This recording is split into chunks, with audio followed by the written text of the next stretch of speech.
Canada's economy have been clobbered by U.S. tariffs. Bombardier's private jets are selling globally. Demand for business jet is on the rise, especially for large cabin like we're going to be building here in Toronto.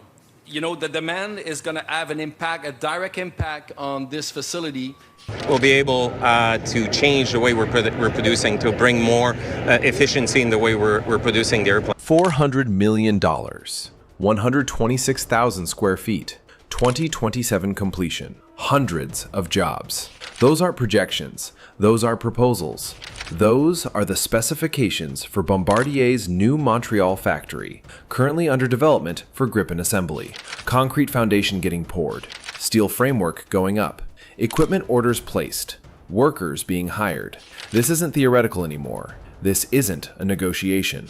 This is happening. And the Pentagon, watching American monopoly disintegrate in real time, can't stop construction they have no authority over in a country whose sovereignty they threatened into building exactly this capability. Let me walk you through what's being built, because the details matter and the implications are staggering. Start with the facility itself. 126,000 square feet of advanced aerospace manufacturing space. That's not a small operation. That's roughly 3 acres of production floor under one roof. For comparison, a typical Home Depot is around 105,000 square feet. This factory is bigger, designed specifically for fighter jet assembly, high bay ceilings for vertical work on fuselages, precision-controlled climate systems for composite materials, cleanroom areas for avionics integration, test cells for systems verification, everything needed to build Gripen E and F fighters from components to completed aircraft ready for delivery. The $400 million investment breaks down across construction,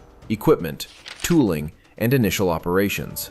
Building the facility itself, probably $150 to $200 million. Specialized equipment for aerospace manufacturing, another $100 million. Tooling specific to Gripen assembly, $50 million. Initial workforce training, quality certification, startup operations, the remaining $50 to $100 million. It's comprehensive investment, creating permanent capability, not temporary contract work that ends when one order completes. The timeline is aggressive, but achievable. Groundbreaking likely already happened or happening now in early 2026. Major construction through 2026 into 2027. Equipment installation in parallel with building completion. Worker training starting mid-2027. Certification and testing late 2027. First aircraft rolling off the line in 2028. That's fast for aerospace. But Bombardier's done this before with business jet facilities. They know how to stand up production lines. And Saab's providing the playbook from Swedish operations. Transfer the processes, adapt for Montreal facility, execute. The jobs numbers are being quoted as hundreds. That's careful language that could mean anything from 200 to 999, but context suggests it's substantial. Final assembly of fighter jets requires specialized workers, assembly technicians who can read complex engineering drawings and execute precision work, quality inspectors who verify every system meets specifications, avionics integrators who install and test sophisticated electronics, systems engineers who troubleshoot problems and optimize processes. These aren't minimum wage positions. These are careers. High-skilled, well-paid, permanent employment in advanced manufacturing, and hundreds is just direct employment at the factory. The economic multiplier effect means each aerospace job creates 2 to 3 supporting positions, steel suppliers providing materials, electronics manufacturers delivering components, logistics companies handling transportation, machine shops fabricating custom parts, engineering consultancies offering specialized expertise. If Bombardier's factory employs 500 directly, the total regional employment impact could reach 1,500. That's significant for Quebec's aerospace sector and Montreal's economy. The location choice is strategic. Montreal is already one of North America's premier aerospace hubs.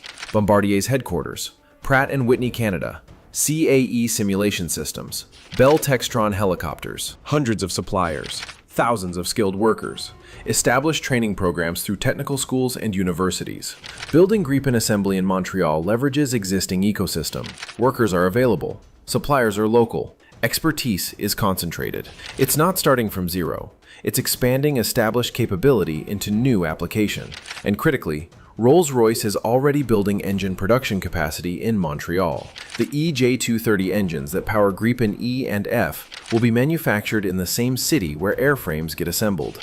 That's integrated supply chain. Engines come from across town, not across an ocean. Quality control is direct. Lead times compress. Coordination is face-to-face. When you're building fighters at 20 to 30 per year, having engines and airframes in the same metropolitan area eliminates logistics complexity that could delay deliveries. The integration with Saab is total technology transfer. This isn't Bombardier building Saab-designed sections that get shipped to Sweden for final assembly. This is complete aircraft production. Saab provides engineering drawings, manufacturing processes, quality standards, certification authority. Bombardier executes all of it in Montreal. The jets that roll out of this factory are identical to jets coming out of Linköping. Same specifications, same performance, same quality, except they're Canadian built without any American components and without any requirement for American approval. The political significance in Quebec is enormous.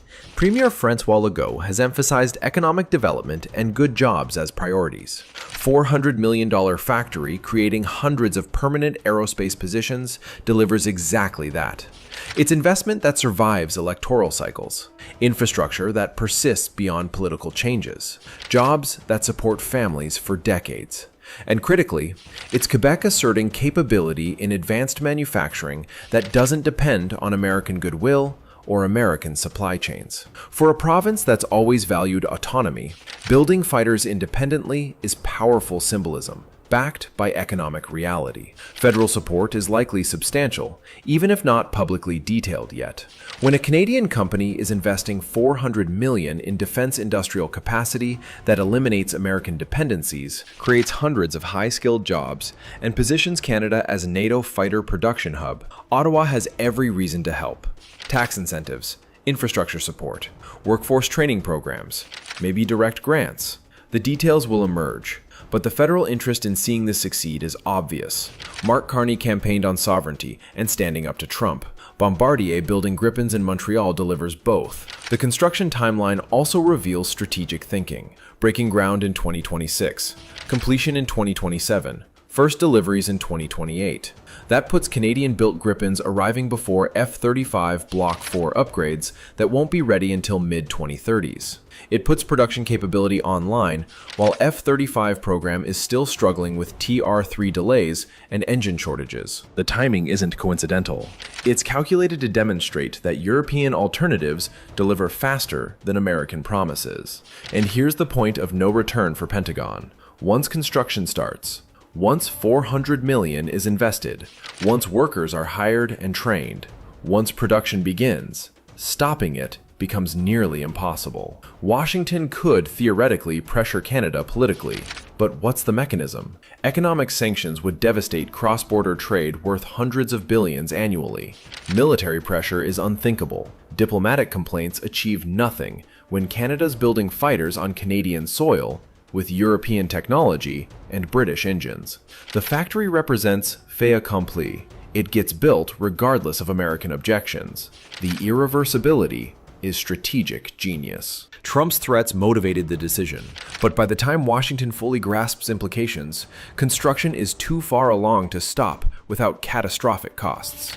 Imagine Pentagon demanding cancellation after Bombardier's spent $200 million on construction already underway. Who compensates Bombardier? Canadian taxpayers? That's politically impossible. American government? They'd never agree. The investment itself creates commitment that becomes harder to reverse with every dollar spent, and the workers being hired create constituent pressure that makes cancellation politically suicidal. Every worker hired has family. Every family votes. Every community losing hundreds of aerospace jobs would revolt against politicians who cancel the project. The employment creates political constituency that defends the program regardless of American pressure. That's democratic leverage. Politicians answer to voters. Voters want jobs. Threatening jobs to satisfy American demands is electoral suicide. The supply chain commitments compound irreversibility. Dozens of companies are contracting to supply components. Each one is investing in capacity to meet Bombardier's requirements. Each one is hiring workers for Gripen-related production. Canceling the factory means canceling all those contracts. destroying all that investment, eliminating all those jobs. The economic damage radiates beyond the immediate factory to entire aerospace ecosystem. The political cost becomes unbearable before construction even completes. The hundreds of jobs quote is also politically bulletproof. If Pentagon pressures Ottawa to cancel Gripen production, Canadian government responds by pointing to hundreds of workers who'd lose employment, politicians who'd lose constituents, communities that'd lose economic activity. The domestic political cost of bowing to American pressure becomes higher than the cost of defying American demands. That's leverage inversion. Instead of Washington having leverage over Canada through defense dependencies, Canada has leverage against Washington through employment that constituents demand protecting. The facility design apparently includes capacity for expansion. 126,000 square feet is substantial, but aerospace factories often build extra space for future growth. If initial production runs smoothly, if export orders materialize as expected, Bombardier could expand. Add production lines. Increase output from 20 or 30 jets annually to 40 or 50. The infrastructure supports scaling. That flexibility means Montreal facility isn't capped at serving Canadian and Ukrainian needs. It can grow to serve NATO-wide demand if Poland, Spain, Germany, others choose Gripen and want North American production. The supply chain integration extends beyond engines. Avionics from European suppliers, landing gear from Canadian manufacturers, hydraulics from established aerospace component makers. Every system that goes into Gripen already has qualified suppliers. Bombardier's job is coordinating delivery, verifying quality, and integrating everything into completed aircraft. That coordination creates hundreds of additional jobs across the supplier network, even before counting direct factory employment. The economic impact radiates through Quebec's aerospace sector, and the expertise that gets built is permanent. Workers who learn to build Gripen-E fighters can apply that knowledge to future projects. Maybe Canada develops modifications. Maybe Quebec becomes the hub for Gripen upgrades. Maybe the facility eventually builds other aircraft types using similar processes. The knowledge doesn't disappear when current contracts complete. It stays in Canadian workforce, becomes Canadian intellectual property, enables future programs that might not even be conceived yet. The certification and quality control will be rigorous. Saab's not risking their reputation by allowing substandard production. Every aircraft that comes out of Montreal has to meet identical standards to Swedish-built jets. That means extensive testing, multiple inspections, detailed documentation. The Pentagon's watching this construction and calculating implications. And the political momentum, reversing this would cost hundreds of millions in sunk costs. One foundation at a time, one wall at a time, one worker at a time, until the first Gripen rolls out of Montreal and proves sovereignty isn't theoretical. It's concrete and steel, and $400 million of infrastructure that no American ultimatum can demolish.